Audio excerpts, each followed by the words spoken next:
Jom sama-sama kami. Caranya mudah. Hanya klik join button. Terima kasih. Dan ingat pesanan ni. Pesanan Saidina Umar inilah diguna pakai oleh musuh Islam hari ini bagaimana nak bagi tekanan pada kita. Apa yang Umar pernah sebut semasa hayatnya? Ketahuilah sesungguhnya kita ini adalah suatu umat yang dibesarkan dan dimuliakan oleh Islam. Tetapi sekiranya kita mencari selain daripada kebesaran dan kemuliaan Islam, pasti Allah akan menghinakan kita. Kita hari ini jadi macam ni sebab Allah muliakan kita dengan agama. Allah muliakan kita dengan akidah Islam. Tapi kalau satu masa kita cari kemuliaan lain selain daripada Allah, kita cari selain daripada Rasul, kita cari selain daripada Islam, pasti Allah akan menghinakan kita. Tapi kalau tanya rata-rata umat Islam pun, mereka akan cari tak kemuliaan selain daripada agama, tuan-tuan? Tuan-tuan tak akan cari. Itulah jawapan yang saya nak dengar, itulah jawapan yang pasti saya terima. Tanya pada sesiapa pun, tuan-tuan nak cari tak selain daripada Allah? Tak akan. Selain daripada Nabi dan Rasul? Tak akan. Selain daripada agama ini? Tak akan. Tuan-tuan tak akan. Musuh Islam akan. Tuan-tuan tak mau tukar, musuh Islam mahu tukar. Jadi dia ambil frasa ini. Sekiranya kita cari selain daripada Allah, Rasul dan agama, pasti kita akan dihinakan. Yang ni mereka nak. Umat Islam terhina. Umat Islam akan mereka bunuh. Umat Islam mereka akan rosakkan dan musnahkan semahu-mahunya.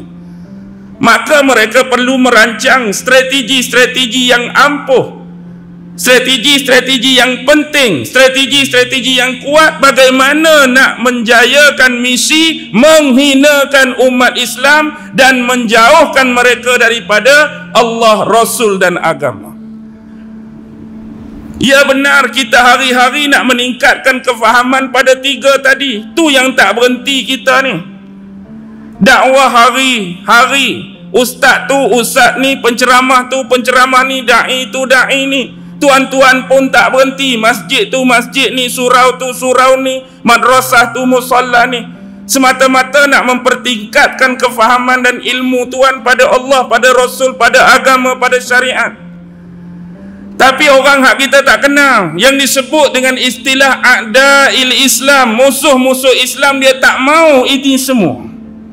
Dia nak rosakkan kita, dia nak hancur dan musnahkan kita, maka strategi perlu dirancang. Kalau dahulu mereka menggunakan pendekatan kekerasan yang kita panggil militer ataupun askariyah dalam bahasa Arab, kebanyakan mereka tak pernah menang pun. Tengok perang Badar, menang ke kalah? Kalah. Perang Uhud kita anggap seri. Hamraul Asad kalah. Sebab tu kadang-kadang orang tuduh Islam ni zalim kerana Islam ni disebarkan melalui mata pedang.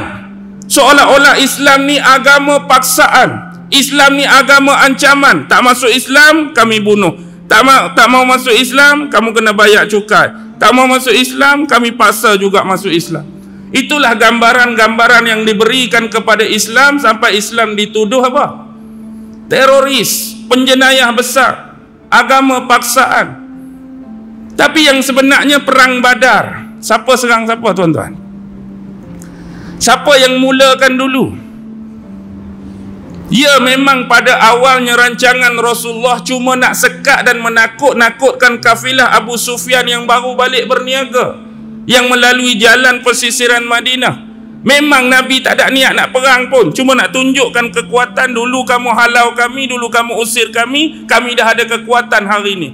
Jadi mereka berjaya, ditakutkan sampai mereka berjaya balik. Tapi mereka tak puas hati, mereka datang dengan bala tentera.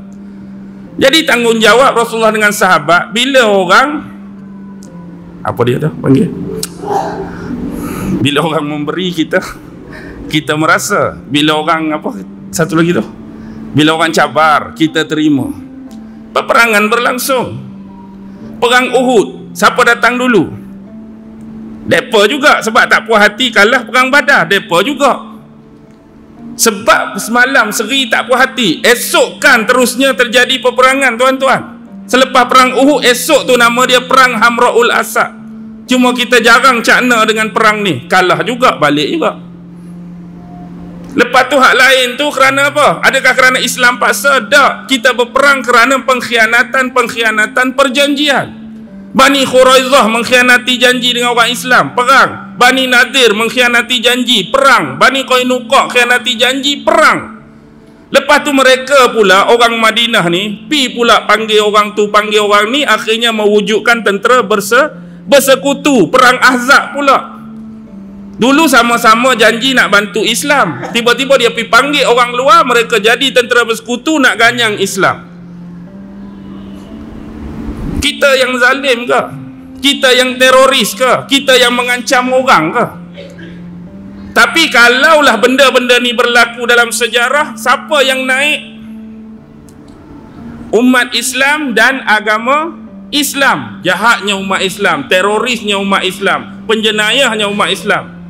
Lepas tu nama agama Islam lah. Islam ni agama yang radikal, agama yang ekstrim, agama yang dipenuhi dengan pertumpahan darah, agama kekejaman. Bila kita lihat dalam sejarah, asal penduduk Amerika dulu orang apa? Asal pribumi Amerika orang apa? Adakah orang Amerika sekarang? Tak. Orang Amerika tu, mereka memanglah halau, mereka buat macam-macam. Tapi bila mereka buat, pernah tak dinisbahkan perbuatan mereka atas nama agama? Atau masa tu orang yang halau tu memang Allah diniyun etis? Tuan-tuan rasa orang yang buat dekat orang Red Indian masa tu, mereka tak ada agama ke? Mereka ada agama tetapi agama tu tak diangkat. Mereka etis ke? Mereka Kristian masa tu? Tak ada agama ke Kristian, tuan-tuan? Kristian. Tapi naik tak nama tu? Tak naik. Masa pribumi Australia dibuat benda yang sama seperti Red Indian, yang jadi hari ni Mak Saleh Australia, benda sama. Tapi bila mereka buat, naik tak nama agama mereka? Tak naik. Dalam sejarah Perancis, dalam sejarah Britain, dalam sejarah di Spanyol, paling banyak tak naik nama agama, tak naik pemeluk agama. Tapi hak mana laginya kejam sebenarnya? Adakah Islam saja bila berlaku pada orang Islam kita nampak kejam? Bila mereka buat, langsung ditutup sejarah. Bila kita buat, naik nama umat Islam. Bila kita buat, naik nama Islam. Bila mereka buat, dia sebutlah sifat-sifat kemanusiaan, kebebasan, perjuangan, pengorbanan. Agama mereka timbun rapat-rapat. Ni berlaku. Kalau nak kira jahat ni, siapa pun boleh jadi jahat, tuan-tuan. Seseorang akan jadi jahat bila dia gulu, bila dia melampaui batas, dia jadi radikal, dia jadi ekstremis. Sesiapa pun. Orang Islam sekalipun, walaupun sebenarnya tak mengajarkan ekstremis, radikal, kekejaman, teroris, kalau dia terlebih had, apa jadi? Jadilah benda tu. Jadilah benda yang orang tuduh macam-macam, ISIS ke, Daesh ke. Ni hak melampau. Jadi bila melampau, satu je keburukan dia. Hak naik nama siapa? Sebab kita tu orang Islam akan naik nama Islam. Padahal Islam sendiri ajak ke buat benda tu? Hak daripada buat? Tak ajak. Tapi mereka melampau daripada acuan agama, tapi yang naik. Padahal berlambak lagi teroris-teroris, ekstremis-ekstremis, radikal-radikal atas nama Buddha, atas nama Hindu, atas nama Yahudi, atas nama Kristian. Tapi tak naik. Apa yang berlaku sejak abad berabad sejarah tak pernah lupa sampai hari ini yang Zionis buat kat Palestin. Siapa pernah tuduh Zionis teroris? Dunia pernah cap mereka teroris ke? Tak pernah pun. Dunia pernah cap mereka penjenayah ke? Tak pernah pun. Dunia mereka pernah cap mereka penjahat? Tak pernah.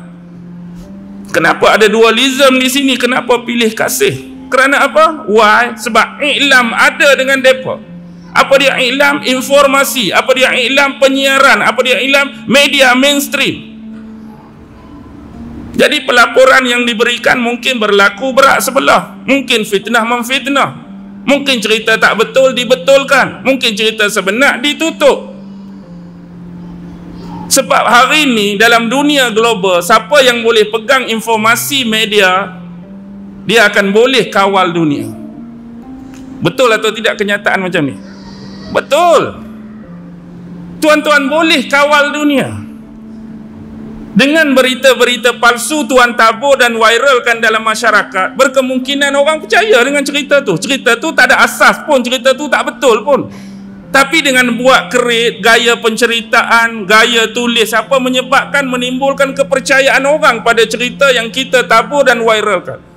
Oh, dia ni tak sangka betul buat kerja macam ni. Padahal tak ada kena mengena pun hak orang tu. Dia edit muka tu, ambil muka orang ni. Jadi menyebabkan kita percaya. Jadi orang berimam ke, kopiah ke, sorban ke, dia tak kira siapa. Dia termakan saja, memang itu adalah kejayaan bagi mereka.